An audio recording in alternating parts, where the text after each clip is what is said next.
There is a moment in every great business story when the idea is still beautiful, still clean, still untouched by the hard math of the real world. For Rivian, that moment began with a simple but ambitious promise. Build electric vehicles that could do more than commute. Build trucks and SUVs that could carry people into the woods, across rough roads, through rain, snow, and mud, and still feel modern, smart, and emotionally alive. It was not a small dream. It was the kind of dream that sounds impossible until someone bold enough decides to try. R.J. Scaringe, Rivian's founder, did not enter the auto industry as a man chasing shortcuts. He came in with the patience of an engineer and the stubbornness of someone who believed the electric future should be practical, not just polished. In the early days, that belief had a certain purity to it. The rooms were smaller, the stakes were lower, and the story was still being written in sketches, prototypes, and long conversations about what the next generation of vehicles should be.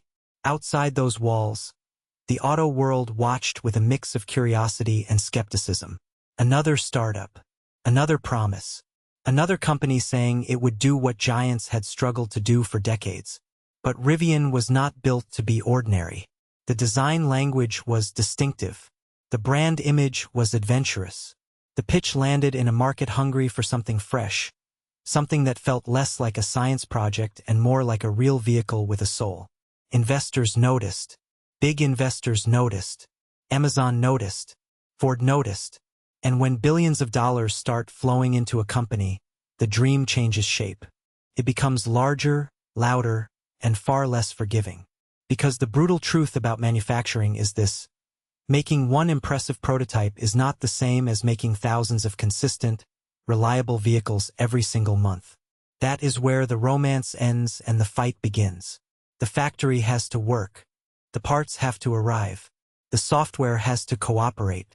The suppliers have to deliver. The line has to move. And every delay costs money. Every mistake multiplies. And every vehicle that rolls off the line carries the weight of expectations far beyond the steel and batteries beneath its skin. So the question became unavoidable. What happens when a brilliant automotive vision collides with the harsh economics of production? How does a company survive when the world is watching, the cash is burning, and each step forward seems to cost more than anyone expected?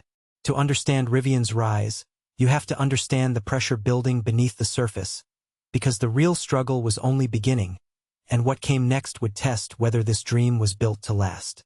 By the time Rivian moved from concept to reality, the dream had already become heavier than the trucks themselves.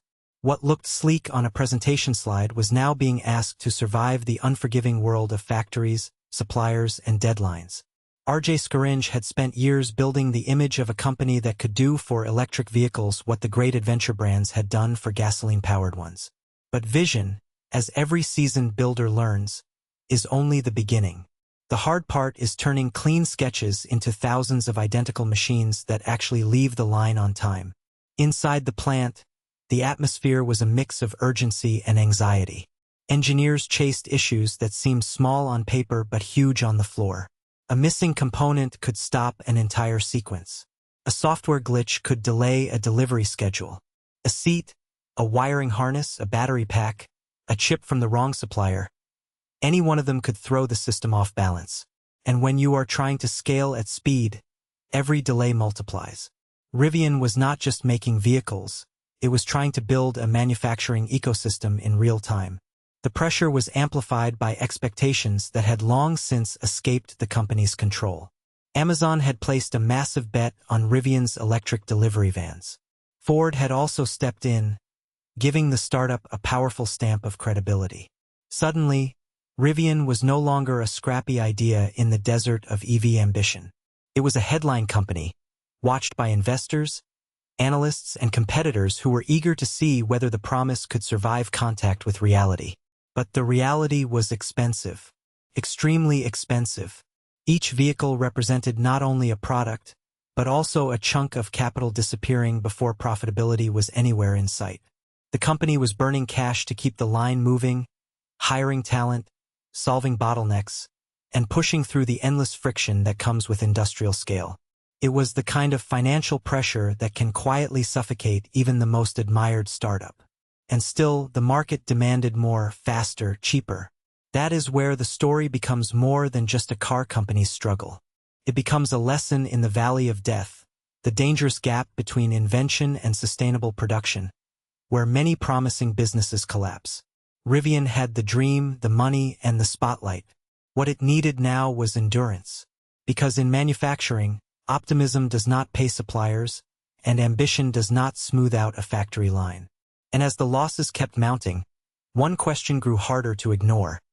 How long can a company burn this hot before the fire starts consuming everything around it? By the time Rivian's first vehicles began reaching customers, the excitement that had carried the company for years had turned into something far more unforgiving: pressure.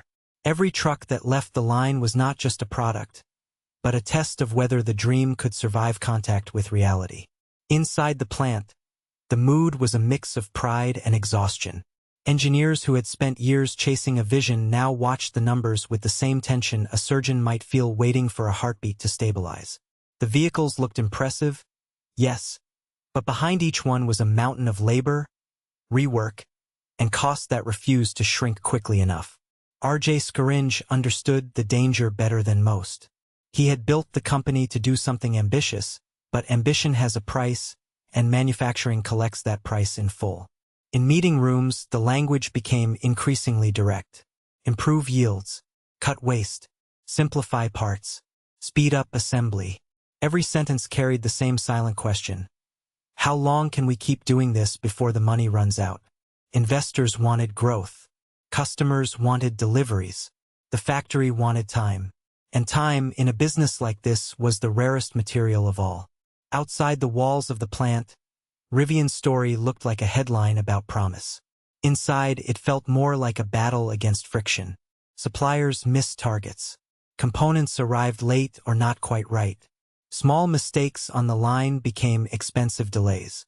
A process that should have been routine had to be reinvented under pressure, with teams working long hours to solve problems that, in a mature automaker, would have been long buried by experience. One manager reportedly put it bluntly in a tense discussion: "We are not short on vision. We are short on efficiency." That was the truth Rivian could not afford to ignore. And yet, the company kept moving. Amazon's backing gave it credibility. Ford's early involvement gave it validation. But neither name could eliminate the brutal math of production hell. Each vehicle carried a loss. Each improvement still had to fight through the weight of startup scale. The question was no longer whether Rivian could build a good electric truck. It was whether it could build enough of them, efficiently enough, fast enough to outrun the burn. That is where the story grows most serious, because the hardest part is not launching. It is surviving the long, expensive middle. And Rivian was still deep inside it, with the clock ticking louder every quarter. By the time Rivian began shipping its first vehicles in meaningful numbers, the dream had already changed shape. It was no longer just about building the perfect electric adventure truck. It was about surviving the cost of proving that such a truck could exist at scale. Inside the factory, every hour mattered. Every missed part, every delayed supplier, every redesign carried a price tag that kept climbing. The launch that should have felt like a victory often felt more like a race through deep water, with the finish line moving farther away each week. R.J. Scaringe never sounded like a man selling a fantasy. He spoke like an engineer who understood how hard the road ahead had become. The product was admired. The design was respected. The real problem was not whether people wanted Rivian vehicles. The problem was whether Rivian could build them fast enough, cheaply enough, and consistently enough before the cash burn became unbearable. That is the part many people outside the industry never see. A company can have great reviews, loyal early customers, and billion-dollar backing, yet still be trapped by the simple, brutal math of manufacturing.